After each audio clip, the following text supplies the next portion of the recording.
बिस्मिल्लाहिर्रहमानिर्रहीम इय्याक नअबुदु व इय्याक नस्तईन। व्यूअर्स, मैं हूं ज़ैड मिन्हास। उम्मीद करता हूं आप सब लोग खैरियत से होंगे और आपके दिन अच्छे गुजर रहे होंगे। दोस्तों, आज की वीडियो इंतहाई इंपॉर्टेंट है, इसे एंड तक देखिएगा। आप जानते हैं कि रियल स्टेट का जो मूजद है पाकिस्तान में, जो दाग बिल डालने वाला शख्स है, मलिक रियाज, जी हाँ, उसे डैडी ऑफ रियल स्टेट भी कहा जाता है। और पाकिस्तान में एक नई डायमेंशन दी रियल स्टेट सेक्टर को मलिक रियाज साहब ने, और पीछे उनकी फैमिली में बेशुमार लोगों ने इसी बिज़नेस को चूज़ किया और बड़े अच्छे प्रोजेक्ट डिलीवर किए। इस वक्त ये मलिक रियाज के बारे में जो पेशन गोइयाँ हो रही हैं और कुछ फैसले जो आए हैं, यकीनन एक बहुत बड़ा इन्वेस्टर, एक बहुत बड़ा एंड यूज़र इस प्रोजेक्ट के साथ जुड़ा हुआ है। बैरिया टाउन की मैं बात कर रहा हूँ, और इसमें पाकिस्तान के जो सियासी हालात हैं वो आपके सामने हैं। वो चाहे किसी की तरफ से भी हो, और इस सारे चक्कर में जो रियल स्टेट की दाग बेल डालने वाला शख्स था, उसके ऊपर शिकंजा कस लिया गया है। उसके लिए गवर्नमेंट और गवर्नमेंट के अदारों ने ज़मीन गर्म कर दी है इस वक्त, और उनके मनकूला और गैर गैर मनकूला जो जायदाद है, जो असासे हैं, वो नैब अदालत की तरफ से एक हुक्म दिया गया है कि ज़ब्त कर लिए जाए।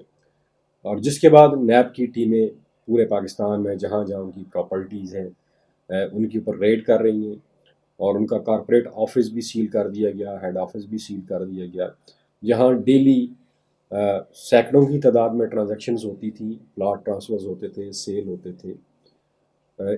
इस सारे सिनेरियो का रियल स्टेट के ऊपर क्या इम्पैक्ट पड़ेगा, आज इस वीडियो में हम देखेंगे। और क्या इससे रियल स्टेट का जो ओवरऑल सेक्टर है वो क्या अफेक्ट होगा, और बैरिया टाउन के जो मुख्तलिफ प्रोजेक्ट्स हैं उनके ऊपर क्या असर होने वाला है। ये सारी चीज़ें इस वीडियो में हम डिस्कस करेंगे। सबसे पहले जी, पीर वाले दिन आई थिंक नैब अदालत ने एक ऑर्डर जारी किया, जिसके तहत मलिक रियाज एंड फैमिली के तमाम जो असासे थे, मनकूला और गैर मनकूला जायदाद, उसमें उनके बैंक अकाउंट्स भी थे, गाड़ियाँ भी थी, मुख्तलिफ प्रॉपर्टीज़ भी थी, मार्कीज़ भी थी, सारी मुंजमद कर दी हैं, ज़ब्त कर ली हैं। केस आप जानते हैं अल कादर ट्रस्ट वाला है, और 190 मिलियन पाउंड वाला केस है। बहरहाल जैसे ही ये हुआ तो लोग बहुत पैनिक का शिकार हुए, और एक बहुत बड़ा शहर आबाद किया मलिक रियाज साहब ने। रावलपिंडी से बुनियाद इन्होंने रखी इसकी, डीएचए के साथ। आप जानते हैं फेज़ 1, 2 से लेकर 6 तक, फिर 7 और 8, ये सारे आपके सामने हैं। फिर इस्लामाबाद में बैरिया इनक्लेव है, फिर लाहौर में है, इसके अलावा कराची में है, और फिर अभी पेशावर में लॉन्च किया गया है। अब जिन लोगों ने इन्वेस्टमेंट यहाँ पे की हुई थी, अब उनको बेशुमार ऐसे लोग टकरेंगे जो उनसे चीज़ें इस न्यूज़ के ऊपर, मार्केट इतनी गिर जाएगी कि वो लोग बेचारे परेशान हो जाएंगे और चीज़ें अपनी औने पौने बेचना शुरू कर देंगे, और एक बहुत बड़ा स्लम आ जाएगा मार्केट में। मार्केट डाउनफॉल का शिकार ऑलरेडी थी, और इससे मार्केट और ज़्यादा नीचे की तरफ जाएगी। लेकिन मलिक रियाज और उसके प्रोजेक्ट की हकीकत है, और पाकिस्तान की इकानमी में एक बहुत बड़ी कंट्रीब्यूशन है इनकी, जिससे कोई आदमी इनकार नहीं कर सकता, चाहे वो छोटा आदमी हो, बड़ा आदमी हो, उसका तल्लक किसी भी इस्टेब्लिशमेंट से हो, चाहे फ़ौज से हो या फिर सिविल इस्टेब्लिशमेंट से हो। बेशुमार फ़ौजी हजरात भी बैरिया टाउन में रहायश रखे हुए हैं, फिर बैरिया टाउन में काम कर रहे हैं। ये सारी चीज़ें आपके सामने हैं। इस तरह सिविल ब्यूरोक्रेसी के बेशुमार लोग बैरिया टाउन में रह रहे हैं, कुछ रिटायरमेंट के बाद काम भी कर रहे हैं इनके साथ। मामला जो कहाँ से शुरू हुआ, वो 190 मिलियन पाउंड से हुआ, जो कि अल कादर ट्रस्ट जो यूनिवर्सिटी बनी, वो बाहर से जो यूके की अदालत थी, स्कॉटलैंड यार्ड ने डिसीजन किया, फिर वो पैसे पाकिस्तान आए, अदालत के अकाउंट में वो पड़े हुए हैं, और उसके ऊपर ये केस बना हुआ है, जिसकी वजह से ये सारा नैब अदालत लगी। फिर मुख्तलिफ वारंट इशू हुए, अब फिर नाकाबिल ज़मानत वारंट इशू हुए, और ये सारी चीज़ें बला बला। मैं इस केस की डिटेल में ज़्यादा नहीं जाऊँगा, लेकिन इसका जो असर पड़ रहा है अभी मार्केट के ऊपर, ओवरऑल मार्केट ऑलरेडी डाउन है, इससे मज़ीद मंदी आएगी। और स्पेशली वो लोग जिन्हें बैरिया का काम का तरीका नहीं पता, जिन लोगों ने आज से 6 महीने पहले, साल पहले कोई बैरिया में प्रॉपर्टी ली है, वो तो बेचारे बिल्कुल ही डर जाएंगे कि हमारा पैसा बिल्कुल ही जो है ना वो شاید ضائع ہو گیا ہے یا ہمیں ملے گا نہیں، تو ایسی کوئی صورتحال نہیں ہے۔ میں آپ لوگوں سے کہوں گا کہ آپ صبر سے تحمل سے کام لیں اور ہولڈ رہیں، اس لیے کہ ٹرانسفر تو ویسے ہی بند ہو چکی ہے، کسی قسم کی بھی ٹرانسفر سیل پرچیز ساری کلوز ہے، آفسز وہاں پہ کلوز ہو چکے ہیں۔ لیکن سب سے بڑا جو امپیکٹ پڑے گا اس وقت اس خبر کا، وہ آئی تھنک بیریا ٹاؤن پشاور کے اوپر پڑے گا، جس کے بے شمار فارمز بکے ہیں، ٹریڈ ہوتے رہے ہیں، کیونکہ یہ ایک ایسا پروجیکٹ تھا ملک ریاض صاحب کا جو ابھی تک ہوا میں تھا، زمین کے اوپر ابھی تک یہ آیا نہیں تھا۔ اور دوسرا جو پروجیکٹ ہے جو سب سے زیادہ لوگوں کا پیسہ ڈوبے گا یا ڈوبنے کا خطرہ ہے، تو وہ پشاور والا بیریا ٹاؤن ہے۔ اور پھر آ جائیں بیریا ٹاؤن کراچی کی طرف، وہ بھی کافی حد تک آباد ہو چکا ہے، چیزیں آن گراؤنڈ ہیں، وہاں پہ قیمتیں ضرور نیچے کی طرف جائیں گی، سارا کچھ ہوگا۔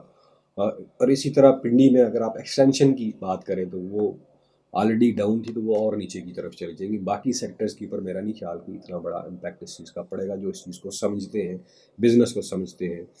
اسی طرح لاہور ہے، اس کے اوپر بھی اثر پڑے گا ڈیفینیٹلی، خبر بہت بڑی ہے، قیمتیں نیچے آئیں گی اور کچھ لوگ یہاں پہ پلے کریں گے، کچھ ایسے پراپرٹی ڈیلرز بھی پلے کریں گے ان لوگوں کے ساتھ، بھولے بالے لوگوں کے ساتھ، کہ انہوں کہیں گے کہ یار یہ ختم ہو گیا، آپ اس سے زیادہ اپنا نقصان نہ کریں اور ابھی یہ چیز نکال لیں۔ لیکن انہیں شاید یہ نہیں پتا کہ ابھی وہ چیز نکال نہیں پائیں گے، لے نہیں پائیں گے۔ ہاں، اسٹامپ پیپر کے اوپر لکھ پڑھ کر لیں، ایک الگ بات ہے، لیکن دوستو یہ ساری چیزیں عارضی ہیں، یہ ساری چیزیں انجینئرڈ ہیں، آپ جانتے ہیں، اور یہ حالات چینج ہو جائیں گے، زیادہ دیر یہ حالات ٹکنے والے نہیں ہیں۔ اور پھر یہ اتنا بڑا سیکٹر ہے، اتنا بڑا یہ ٹائیکون ہے پراپرٹی کا، کہ اس نے پاکستان کو ایک نئی ڈائمنشن دی، پاکستان کے لوگوں کو ایک لیونگ سٹائل دیا، اور اس کے بعد DHA تو اس کے بعد آیا تھا آئی تھنک۔ تو یہ ساری چیزیں ہیں، صرف ویڈیو کا مقصد کسی کو کرٹیسائز کرنا نہیں ہے، جس نے جو بھی کیا وہ اس کا اپنا پرسنل عمل ہے، اللہ تعالیٰ حساب لینے والا ہے۔ لیکن میں صرف ویڈیو اس لیے کر رہا ہوں کہ یہ ساری چیزیں فار دا ٹائم بینگ ہے، یہ کوئی پرماننٹ نہیں ہے۔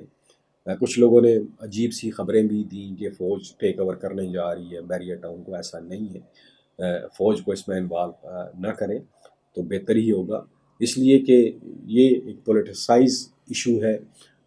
یہ ہر دور میں چیزیں ہوتی ہیں، لیکن ملک ریاض صاحب کو بھی تھوڑا سا سنبھل کے چلنا چاہیے کہ جب آپ گورنمنٹ کے اتنے طاقتور ہو جائیں حکومت سے، یا حکومتیں بنانے یا گرانے میں آپ کے کردار آ جائیں، تو پھر کبھی نہ کبھی آپ شکنجے میں آ جاتے ہیں۔